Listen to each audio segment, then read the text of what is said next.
చూడండి friends, if divided by means plus, into means minus, plus means divided by and minus means into, then 64 divided by 13 plus 65 minus 15 into 48 plus 8 equal to question mark. మనకి ఈ విధంగా question ఇచ్చాడంటే వాడు ఇచ్చిన సింబల్స్ని మనం exchange చేసుకొని solution చేయాలి. మనం ఫస్ట్ సింబల్స్ వచ్చిన సింబల్స్ అన్నీ రీప్లేస్ చేద్దాం. 64 డివైడ్ ప్లేస్ ఏమన్నది plus, 13 plus means divide by 65 minus means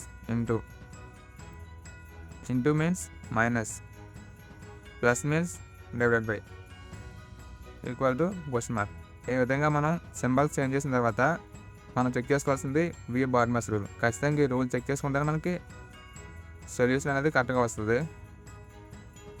we బార్డ్మస్లో first వెనుకలం check చేసుకోవాలి. వెనుకలం అంటే పైన బార్ సింబల్ ఉంటుంది. ఏదైనా 2 నెంబర్స్ పైన బార్ సింబల్ ఉంటుంది. ఆ బార్ సింబల్ అనేది ఫస్ట్ మనం చేయాల్సింది ఆ బార్ సింబల్ కింద ఉన్న నెంబర్స్ చేయాలి. వి తర్వాత బ్రాకెట్స్. బ్రాకెట్స్ అంటే 3 బ్రాకెట్స్ ఉంటాయి. Small bracket, curved bracket, closed bracket. ఇది అయిపోయిన తర్వాత నెక్స్ట్ ఆఫ్ అని ఉంటుంది. సొల్యూషన్లోనే ప్రాబ్లంలో ఆఫ్ అని ఉంటుంది. ఆఫ్ దగ్గర మనం ఒక్కొక్కసారి సమ్ టైమ్స్ పవర్స్ కానీ, రూట్స్ కానీ, స్క్వేర్స్ కానీ ఇస్తాడు. అవి సాల్వ్ చేసి నెక్స్ట్ ప్రాసెస్కి వెళ్ళాలి. లేదా డైరెక్ట్గా ఆఫ్ ఉన్నదంటే దాని ప్లేస్ మనం మల్టిప్లికేషన్ చేసుకుంటే సరిపోద్ది. ఓ తర్వాత D means division. Next multiplication, addition, లాస్ట్లో ఫైనల్గా సబ్ట్రాక్షన్ చేసుకుంటే సాల్వ్ అవుతుంది. మనకి క్వశ్చన్లోకి వస్తే 64 plus 13 divide by 65 into 15 minus 48 divide by 8. First మనం చూసుకోవాల్సింది అయితే వెనుకలం. ఈ సమ్లో అక్కడ వెనుకలం మనకు కనిపించలేదు కాబట్టి బ్రాకెట్స్ వెళ్ళాలి. బ్రాకెట్స్ కూడా లేవు, ఆఫ్ కూడా లేదు. నెక్స్ట్ డివిజన్ ఉన్నది. సిక్స్ చూడండి ఇక్కడ 48 డివైడ్ బై 8, 13 డివైడ్ బై 65. ఈ విధంగా ఉన్నప్పుడు మనం ఇది ఫస్ట్ చేసినా పర్లేదు, ఇది ఫస్ట్ చేసినా పర్లేదు. ఇక్కడ చేద్దాం చూడండి.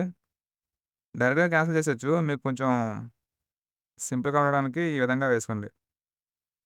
65 into 15 minus 48 by 8. 8 1s are 8 6, 13 1s are 13 5. ఇక్కడ 1/5 మిగిలింది కదా, ఇంటూ 15 కదా, ప్లస్ మైనస్ ఇక్కడ 3 సింబల్స్ ఉన్నాయి. ఈ 3 సింబల్స్ మనం నెక్స్ట్ చేయాల్సింది ఏంటి? డివిజన్ అయిపోయిన తర్వాత మల్టిప్లికేషన్. మల్టిప్లికేషన్ ఎక్కడ ఉన్నది? ఇది కూడా multiplication. 1/5 into 15. 5 1s are 5 3s. Next ఏం మిగిలింది? 64 plus 3 minus 6.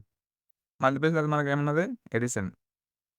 64 plus 3 67 minus 6. Edition అయిపోయింది. నెక్స్ట్ లాస్ట్లో సబ్ట్రాక్షన్ మిగిలింది కాబట్టి మనకి ఇక్కడ 67 మైనస్ 6 మిగిలింది. మన ఆన్సర్ ఎంత అవుతుంది? 61.